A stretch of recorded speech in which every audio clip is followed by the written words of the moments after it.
আপনার কওম থেকে আর কেউ ঈমান আনবে না। লা ইউমিনা, কখনো ঈমান আনবে না, তারা আর ঈমান আনবে না, ঈমানদার হবে না। যে 80 জন 40 জোড়া ঈমানদার হয়েছে, এরপরে আর কেউ ঈমানদার হবে না। এই কথা জানায়া দিলেন কে? আর জোরে বলেন, কে জানায়া দিলেন? আল্লাহ। ইল্লা মান কাদ আমানা ফালা তাবতাইস বিমা কানু ইয়াফআলুন। আপনার সাথে তারা দুর্ব্যবহার করে, আপনি এতে দুঃখিত হবেন না। আপনার সাথে যদি তারা দুর্ব্যবহার করে আপনি কষ্ট পাবেন না, আপনি দুঃখিত হবেন না। আপনার সাথে যারা দুর্ব্যবহার করে ঈমানদারদেরকে আপনি আলোক করে রাখেন। এই কথা যখন আল্লাহ তাআলা নূহ আলাইহিস সালামকে জানায়া দিলেন, তখন নূহ আলাইহিস সালাতু ওয়াস সালাম বুঝতে পারলেন যে এই কওমের লোকেরা আর ভালো হবে না। এই কওমের লোকেরা আমি যাদেরকে ভালো করেছি তাদেরকেও নষ্ট করে ফেলবে। কারণ একটা লোক যদি হাজারো খারাপ মানুষের পরিবেশে থাকে, ভালো মানুষটাও অটোমেটিক খারাপ হয়ে যাবে। বলে ঠিক কিনা? ভালো মানুষ আর ভালো থাকবে না, সেও খারাপ হয়ে যাবে। নূহ আলাইহিস সালাম ভাবলেন যে 80 জন মুসলমান কোন মনে 950 বছর দাওয়াত দিয়া 80 জন মুসলমান বানাইছি, এখন যদি তাদেরকে আমি এমনিতেই ছেড়ে দেই, তাহলে হয়তো আমার ঈমানদারদেরকেও তারা বেঈমান বানিয়ে ফেলবে। এই জন্য তিনি আল্লাহর কাছে আরেকটা দোয়া করে বসলেন। সেই দোয়াটা আল্লাহ তাআলা কুরআনে উল্লেখ করেছেন।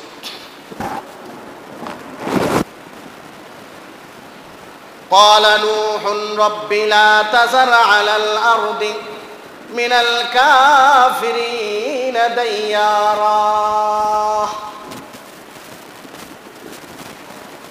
সূরা নূহ আয়াত নাম্বার হলো 26।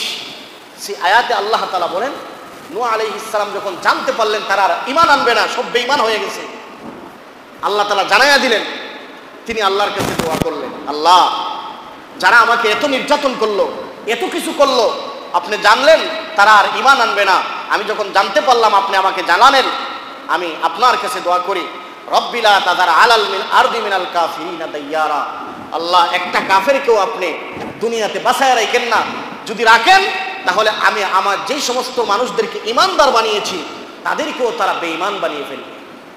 এই জন্য আপনি তাদেরকে ধ্বংস করে দেন, একটাকেও রাখবেন না। তারপরে তিনি দোয়া করলেন, ইন্নাকা ইন তাযারহুম ইউদিল্লু ইবাদাক ওয়ালা ইয়ালিদু ইল্লা ফাজিরান কাফফারা। ইন্নাকা, নিশ্চয় আপনি, ইন তাযারহুম, যদি তাদেরকে আপনি ছেড়ে দেন, যদি আপনি তাদেরকে ছেড়ে দেন, তাহলে আমি ভয় করতেছি ইউদিল্লুনা ইবাদাকা, তারা প্রভ্রষ্ট করবে আমার বান্দাদেরকে। এই কথাটা স্পষ্ট কোরআনে এসেছে, ইউদিল্লুনা ইবাদাকা, যদি আপনি তাদেরকে ছেড়ে দেন, তাহলে এই কাফেররা সবাই মিলে অল্প কয়েকজন ভালো মানুষকে খারাপ করতে সময় লাগবে না, বেঈমান বানায়া ফেলবে, আমার দুনিয়াতে আশাটা ব্যর্থ হয়ে যাবে। সেজন্য আল্লাহ আপনার কাছে দোয়া করলাম, একটা কাফের বেঈমানকেও আপনি দুনিয়াতে বাঁচায় রাখবেন না। ওয়ালা ইয়ালিদু ইল্লা ফাজিরান কাফফারা, তারা যদি দুনিয়াতে বেঁচে থাকে, তাদের প্রজন্মর পরে প্রজন্ম দুনিয়াতে আসবে, একটাও মুসলমান হবে না, সব হবে বেঈমান। আর সেই বেঈমানরা মুসলমানদেরকে বেঈমান বানায় ফেলবে। এই জন্য আল্লাহ তোমার কাছে দোয়া করলাম, একটা কাফেরকেও আপনি দুনিয়াতে বাঁচায় রাখেন। এই দোয়া নূহ আলাইহিস সালাম করলেন।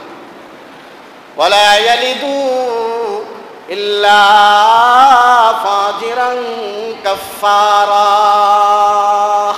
তারা জন্ম দিবে যে সন্তান, সেই সন্তানটাও কাফের হবে, নাতিপুত্র কাফের হবে, তারা তো ঈমানদার হবে না, তাদের পরবর্তী প্রজন্ম কাফের হবে, ঈমানদারদেরকে বেঈমান বানায় ফেলবে।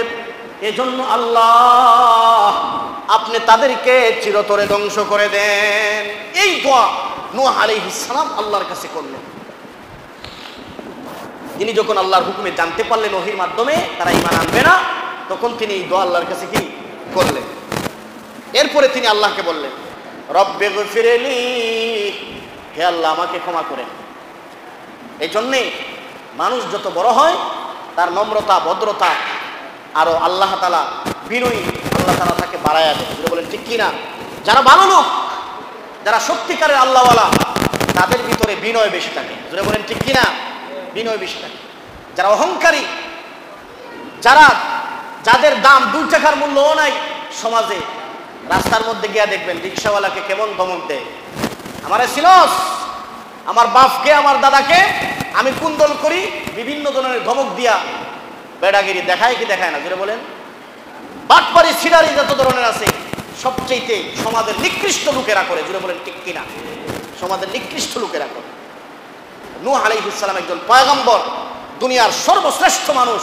তিনি আল্লাহকে বললেন, আল্লাহ এই দোয়া তো করছি ঠিক, আপনার হুকুমেই করেছি, আল্লাহ আপনি আমাকে ক্ষমা করে দেন। অনেকে বলে, অনেকে নবীদের দোষ ধরে, এইরকম লোকও আমাদের মাঝে আছে। নবীরা নিষ্পাপ, নবীদের কোনো গুনাহ নাই, এই আকীদা হলো আহলে সুন্নাত ওয়াল জামাতের আকীদা। যাদের ভিতরে বিন্দু পরিমাণ এই বিশ্বাস থাকবে যে নবীরা গুনাহ করেছেন, তাদের গুনাহ আছে, তারা ইমানদার হয়ে মৃত্যুবরণ করতে পারবে না। তাদের আকীদা ঠিক নাই, তারা বেঈমান। শুনে বলেন ঠিক কিনা?